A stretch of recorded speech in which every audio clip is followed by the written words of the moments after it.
Hello and welcome. Have you ever been to the doctor and felt a little lost, like you didn't understand all the words? Well, you are not the only one. Today we're going to talk about some common medical tests. We'll use very simple, slow English so everyone can understand. Are you ready? Let's begin. So, here's our plan.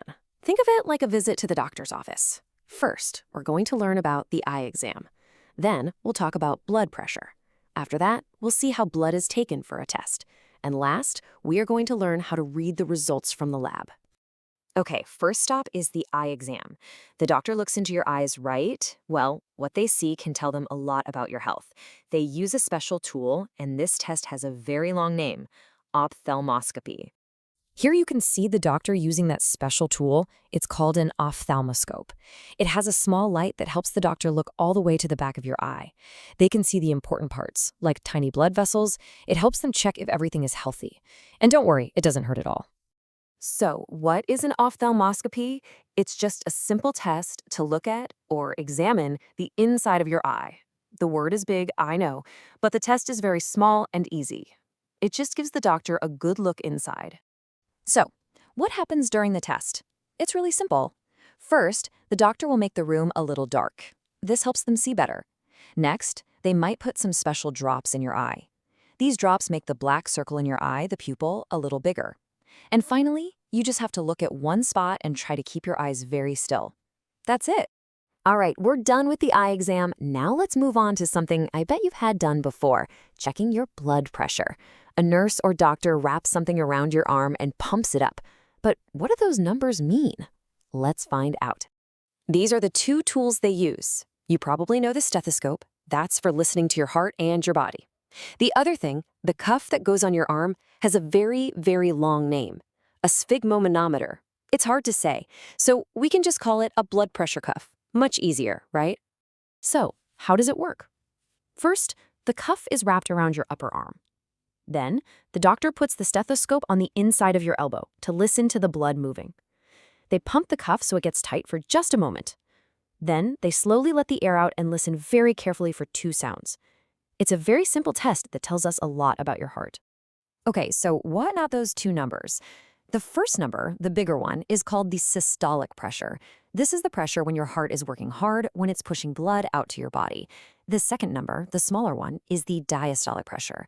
This is the pressure when your heart is resting between beats. So you can think of it as the working number and the resting number for your heart. Now, sometimes the doctor needs to know even more about what's happening inside your body. To do this, they might need a little bit of your blood. I know this can make some people nervous, but let's learn about it so it's not so scary. The person who takes your blood has a special job title. They are called a phlebotomist. A phlebotomist is a person who is trained to take blood very safely and carefully. It's their special skill. They are very good at it, so you are in safe hands. The whole process is very quick. First, a tight band is put on your arm. This helps the vein pop up so it's easier to see. You might be asked to make a fist. Then, the phlebotomist puts a small needle into the vein. You will feel a little pinch. And then it's over. After the needle comes out, you just press on the spot for a minute. See? Not so bad.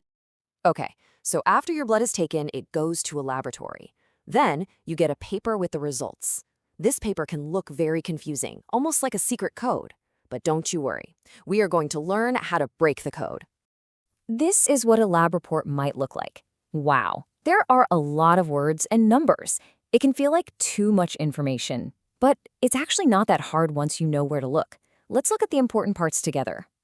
This is the most important part. You will see three columns. One column says your value. That's your number. The next column says normal range. This is the key. You just need to see if your number is inside the normal range. For example, look at hemoglobin. Your value is 143. The normal range is 115 to 165. Is 143 between those two numbers? Yes, so it's normal. Doctors use some common words to talk about the results. If your number is higher than the normal range, the doctor might say your result is high or raised. If your number is lower than the normal range, they might say it is low or reduced. It's that simple. High means above normal, low means below normal. You will also see these little short words on the report like G/L. These are just units of measurement. It's like saying inches or feet or kilograms. You don't need to remember them all. Just know that they are part of the measurement. So what happens if your number is inside the normal range? Well, that is good news. The doctor will tell you the result is normal. Sometimes they use a funny word, unremarkable. In doctor language, unremarkable is a very good word. It means everything is okay and there's nothing to worry about. So, there you go. We've learned about the eye exam, blood pressure, blood tests, and even how to read the lab results. Now you know a little more. Hopefully on your next visit to the doctor, you will feel more comfortable and understand a little bit more of what's going on.